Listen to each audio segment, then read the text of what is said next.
السلام علیکم ورحمۃ اللہ وبرکاتہ۔ ناظرین، میں ڈاکٹر ریاض الدین ہوں۔ میں اپنے چینل قصر الحکمت کے ساتھ آپ کے ساتھ منسلک ہوں۔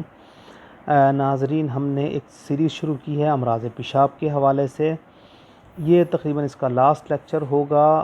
عمومی طور پر پیشاب کے امراض کے پر جتنے بھی لیکچر سیریز ریکارڈ کی جاتی ہے اس میں سب سے آخر میں پروسٹیٹ گلینڈ ہی کی بات کی جاتی ہے، کیونکہ پروسٹیٹ گلینڈ پر بات کرنی ہی کرنی ہوتی ہے۔ اگر پیشاب کی بات کی جائے اور پروسٹیٹ گلینڈ کی بات نہ کی جائے تو ہم نے اس مرض کو سمجھا ہی نہیں، ہم نے اس کے اوپر بات ہی نہیں کی۔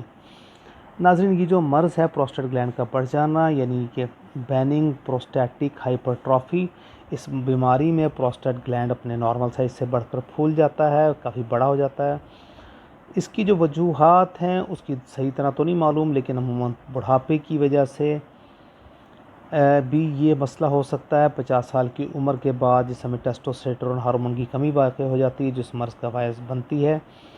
دوسری تھیوری کے مطابق جس میں کوئی ایسا فیکٹر موجود ہے جو پروسٹیٹ گلیمر کا ٹیومر کر دیتا ہے، لیکن یہ فیکٹر ابھی تک معلوم نہیں ہو سکا۔ اس مرض میں مریض کو مسلسل پیشاب کرنے کی حاجت محسوس ہوتی ہے، جبکہ مریض پیشاب کے دوران رکاوٹ محسوس کرتا ہے۔ پیشاب مکمل طور پر رک بھی سکتا ہے، جسے وقتی طور پر پیشاب کی نالی یعنی کہ کیتھیٹر لگا کر جاری کیا جا سکتا ہے۔ مثانہ پیشاب سے بھرا ہونے کی وجہ سے پھولا ہوا اور سخت درد کرتا ہوا محسوس ہوتا ہے۔ مثانے کے نچلے حصے اور ریکٹم کے ارد گرد بھی مریض کو درد محسوس ہوتا ہے۔ اگر ہم اس کی ڈائگنوس کے حوالے سے بات کریں تو پیشاب اور خون کا امتحان، پیلوک ایکس رے اور پیٹ کا الٹرا ساؤنڈ میں ہی دراصل پروسٹیٹ کے بڑھنے کی تشخیص کی جاتی ہے۔ اس کے علاوہ الٹرا ساؤنڈ سے بڑے ہوئے پروسٹیٹ کا سائز اور حجم بھی ناپا جا سکتا ہے۔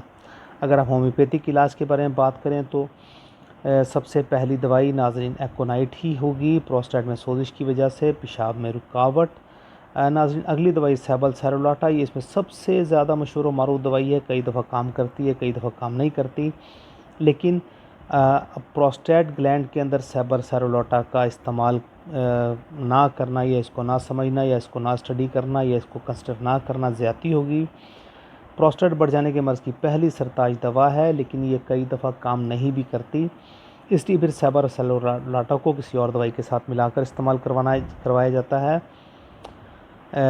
ناظرین، اگلی دوائی ہمارے پاس سولیڈیگو ہے، پروسٹیٹ بڑھ جانے کے پرانے کیسوں کی کامیاب دوا ہے جبکہ پیشاب میں رکاوٹ ہو اور رطوبت کا اخراج ہو۔ ناظرین، میرے نزدیک جو سب سے کامیاب دوائی ہے وہ تھلاسپی برسا ہو سکتی ہے، پروسٹیٹ بڑھ جانے کی وجہ سے پیشاب کی رکاوٹ اور مریض کو کیتھیٹر لگا ہوا ہو۔ پریرا بریوا جو ہے یہ پروسٹیٹ کا بڑھ جانا جبکہ پیشاب کی مکمل رکاوٹ ہو۔ چیما پھیلا پروسٹیٹ کی سوجن کے باعث پیشاب کی تکالیف جو اکثر بوڑھے اشخاص میں واقع ہوا کرتی ہیں۔ اس دوا کی خاص علامت سیون کے مقام پر بیٹھنے پر ایسا احساس ہو کہ جیسے کوئی گولا نیچے رکھا ہوا ہے، اور یقیناً یہ گولا سوجا ہوا پروسٹیٹ گلینڈ ہی ہوتا ہے۔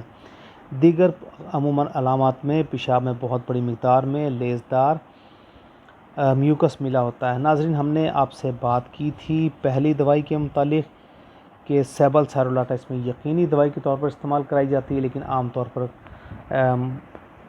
مریض کو کئی دفعہ مکمل طور پر فائدہ نہیں دے رہی ہوتی، تو اس لیے ہم سیبل سیرولاٹا کے مدر ٹینچر کے ساتھ سائڈونیا وولگیرس کا مدر ٹینچر مریض کو بنا کر استعمال کروا دیتے ہیں، یا پھر ان دونوں کو 30 کی پوٹینسی میں استعمال کروا دیتے ہیں۔ اس سے ناظرین یہ کافی حد تک مرض پر قابو پانے میں مددگار ثابت ہوتی ہے۔ اس کے علاوہ ایک دوائی ڈیجیٹیلس بھی استعمال ہو سکتی ہے، پروسٹیٹ کا بڑھ جانا، اس کے ساتھ پیشاب کی بار بار حاجت۔ یہ دوا بوڑھوں کے بڑھتے ہوئے پروسٹیٹ کی اولین دوا ہے۔ اگر ہم کمپاؤنڈ کی بات کریں تو ہم نے ایک کمپاؤنڈ آپ سے عرض کیا ہے، یعنی سائڈونیا وولگیرس اور سیبل سیرولاٹا۔ اس کے علاوہ چیمافیلا، تھوجا اور سیبل سیرولاٹا بھی مریض کو استعمال کرا سکتے ہیں، لیکن کیونکہ یہ مرض کافی تکلیف دہ ہوتا ہے تو اس میں کئی مرتبہ پروسٹیٹ گلینڈ کو نکلوانا بھی پڑتا ہے، لیکن ظاہر ہے وہ کوئی بہت اچھا حل نہیں ہے، مریض کے اندر پیچیدگیاں بہت زیادہ پیدا ہوتی ہیں، اس لیے آپ کوشش کیجئے گا کہ بالمثل دوا کے ذریعے ہی اس مرض پر قابو پایا جائے۔ السلام علیکم ورحمۃ اللہ وبرکاتہ۔